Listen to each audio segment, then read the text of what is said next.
Assalamualaikum warahmatullahi wabarakatuh. Hari ini kita belajar tentang operasi campur bilangan bulat. Operasi campuran bilangan bulat.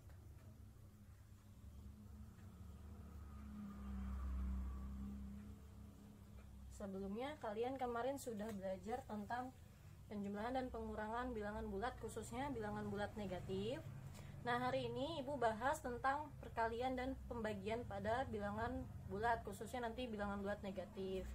Sebelum ke sana, kalian harus tahu kalau dalam operasi matematika ada prioritas yang mesti kita ketahui sebelumnya. Jadi nanti Ibu kasih singkatan kur kabataku. Apa ini kur kabataku? Kur kabataku adalah singkatan dari kurung kali bagi tambah kurang. Jadi dalam matematika ketika ada satu kalimat yang operasinya ada semua nih, misalkan ada kalinya, baginya, tambahnya, kurangnya. Nah, yang harus kalian kerjakan duluan ini ada urutannya. Pertama, kurung dulu.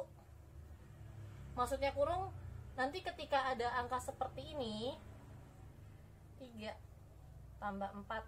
Nah, 3 tambah 4 nya dalam kurung, tapi di sini ada operasi kali. Jadi kamu ngerjainnya yang dalam kurung dulu baru dikali. Lalu setelah kurung ada lagi kaba. Kaba singkatan dari kali dan bagi. Kali dan bagi. Lalu terakhir taku tambah kurang. Jadi urutannya yang ini kalau ada semua ya. Yang kurung pertama, kali bagi kedua, lalu selanjutnya terakhir baru tambah dan kurang. Maksudnya seperti apa? Contoh, Ibu buat operasi seperti ini. 2 tambah 3 kali 6 kurang 7. Seperti ini. Kalau misalkan kita tidak pakai singkatan kur kabataku, tidak pakai prinsip ini, berarti kamu ngerjainnya dari depan kan. 2 tambah 3 kali 6 kurang 7. Jadi ini 5 kali 6 kurang 7. Lalu selanjutnya lagi 30 kurang 7. Nanti hasilnya 23. Ini salah, bukan seperti ini. Seharusnya mengerjakannya ini dulu, kurung. Ada nggak sih kurungnya? Nggak ada. Berarti lanjut ke operasi selanjutnya, kali bagi. Kali ada nih, 3 kali 6 dulu 18. Terus 2 nya tulis aja dulu. 2 tambah 18 kurang 7. 2 tambah 18 20. 20 kurang 7 13. Nah, dengan operasi inilah yang benar mengerjakannya dengan kur kabataku. Ternyata kan hasilnya beda ya, tapi cara mengerjakannya yang benar yang ini, bukan yang ini. Paham ya? Oke, Ibu sudah tulis ya di sana buat patokan kita nih mengerjakan soalnya. Coba kita contoh lain. Sekarang bagaimana kalau dalam satu operasi campuran adanya tuh yang setara seperti ini, kali sama bagi jadi satu operasi, tambah sama kurang jadi satu operasi, satu kalimat. Bagaimana cara mengerjakannya? Contoh yang tambah kurang dulu deh. 3 tambah 7 kurang 6. Kita coba ini kesini dulu nanti ya. Ini kesini dulu, baru coba yang cara selanjutnya. 3 tambah 7 kurang 6. Kita coba nih. 3 tambah 7 10. 10 kurang 6, hasilnya 4. Ini kalau dari depan ya. Kalau dari belakang, ini dulu kan berarti 7 kurang 6 dulu 1. 3 tambah 1 4. Loh, ternyata hasilnya sama aja. Jadi kalau dalam satu tingkat ini setara nilainya. Mau kamu kerjain tambah dulu boleh, mau yang dikurang dulu juga boleh. Terus yang kali bagi bagaimana? Coba yuk kita kerjakan. 2 kali 4, jangan 4 deh ya. 2 kali 8 bagi 4.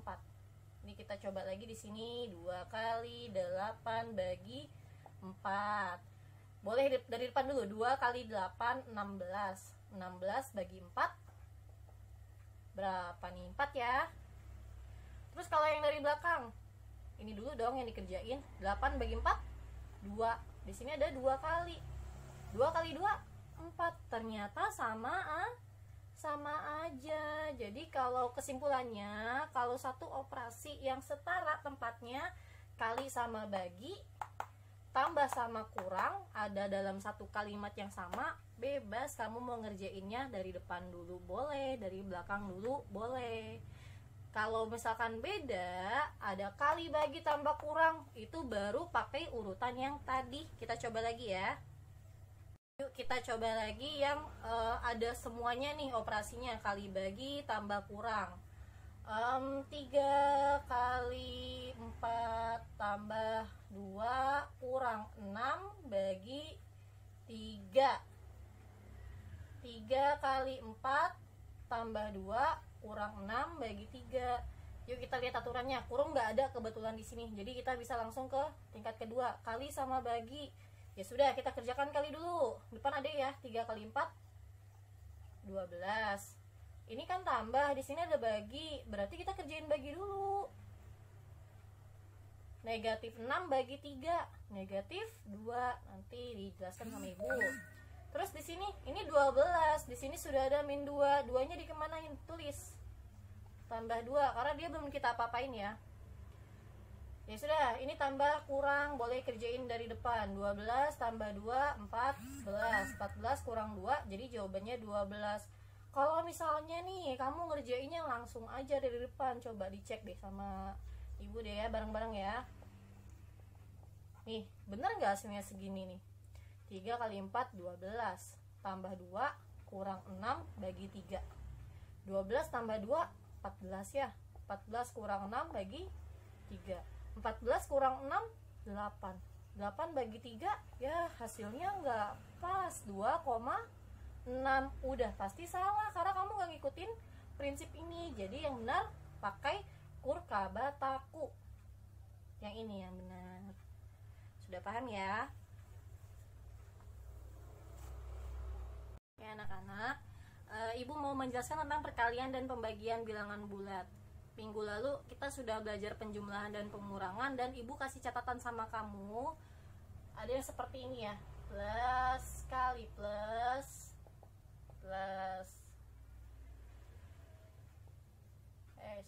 ini kali sama dengan plus kali min jadinya min kali plus jadinya min.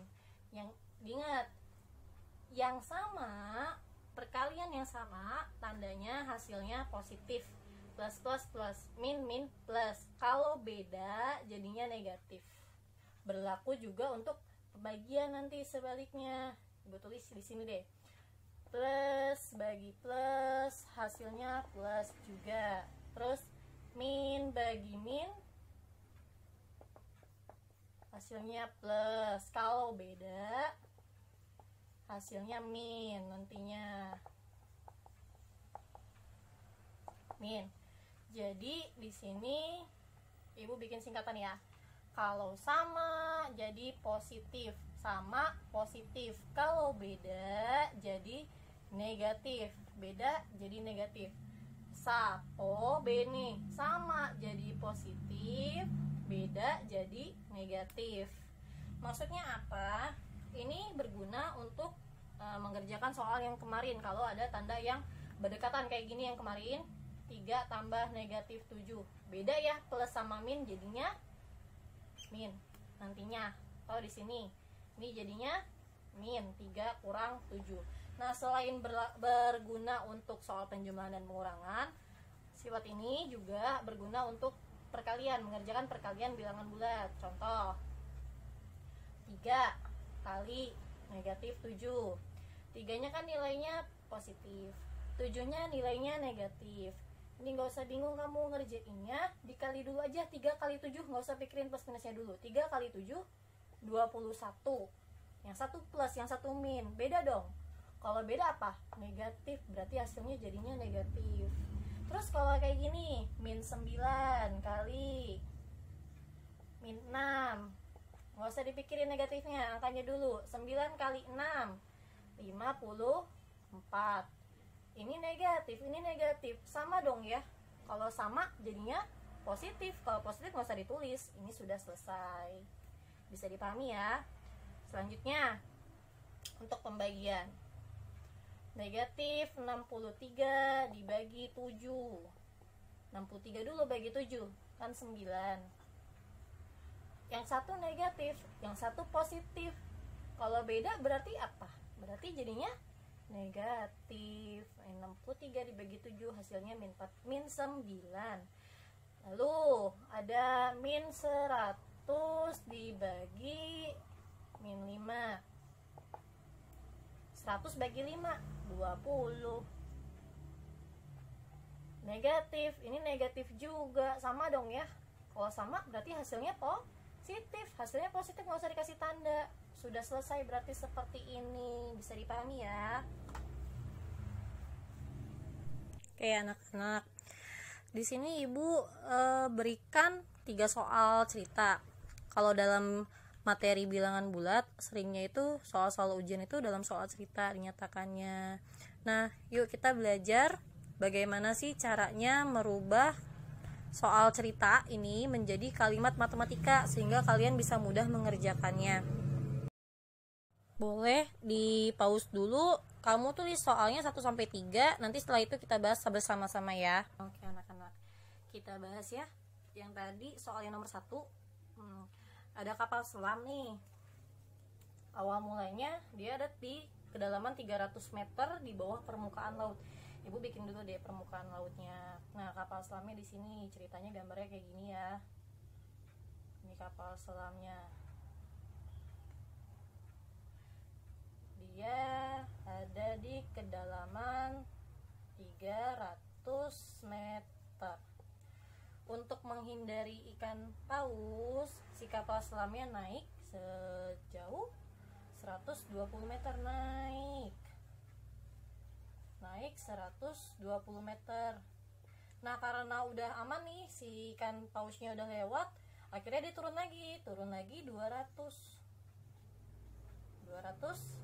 meter. Nah jadi tanya, sekarang kedalaman kapal selam ada di mana sih? Ada di kedalaman berapa dari permukaan laut? Untuk menjawabnya kalian harus paham dulu. Mungkin minggu lalu ibu sudah kasih yang namanya garis bilangan yang seperti ini ya, dimana ini kesana makin besar angkanya, ini makin kecil angkanya, ini nilainya positif, yang ini nilainya negatif. Sama dengan garis bilangan yang mendatar, ada juga garis bilangan yang vertikal, yang tegak seperti ini, tinggal dibalik aja. Makin ke atas nilainya makin besar, makin bawah nilainya makin kecil. Nah di tengah-tengahnya sini ini ada 0. Sama berlaku juga dengan permukaan air laut. Biasanya di sini dinyatakan dengan 0 meter. Nah permukaan air laut itu berguna untuk mengukur ketinggian suatu tempat. Biasanya kan ada ya, tinggi gunung ini adalah 4.800 mdpl. Mdpl itu artinya berarti meter di atas permukaan laut.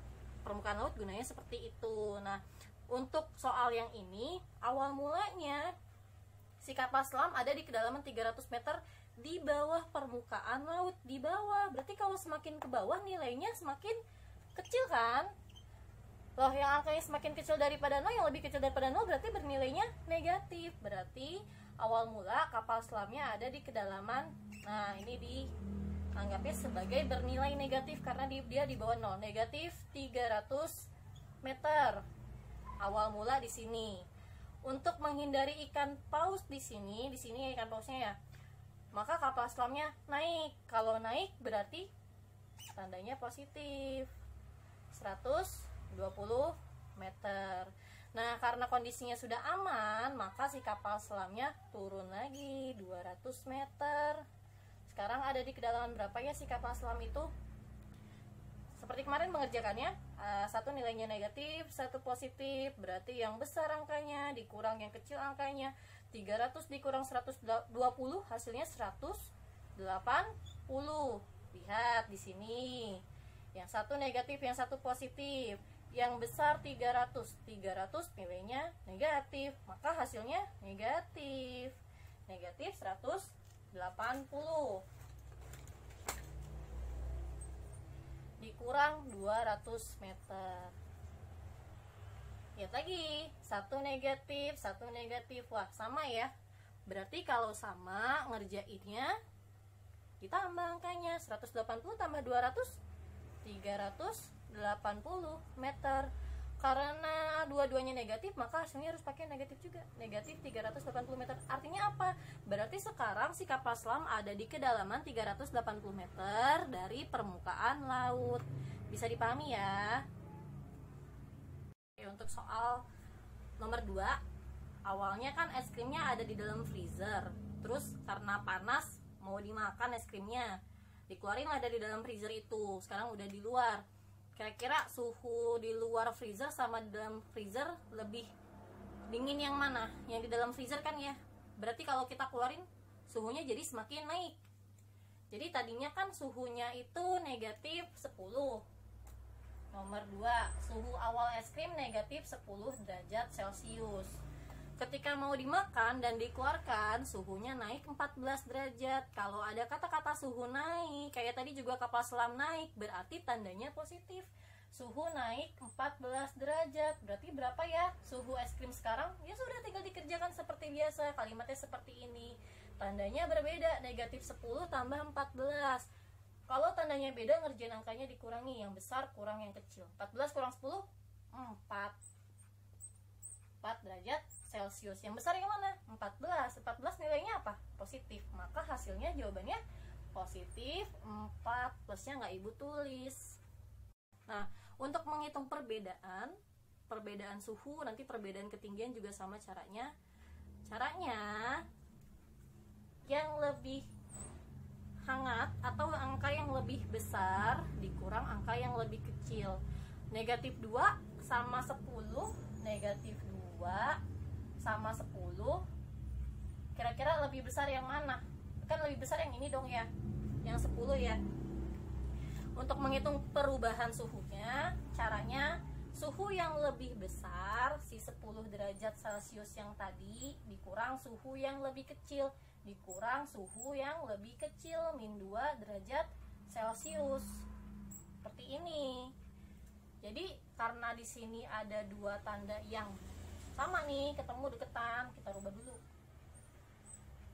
10 derajat Celcius ditambah 2 derajat Celcius, jadinya 12 derajat Celcius.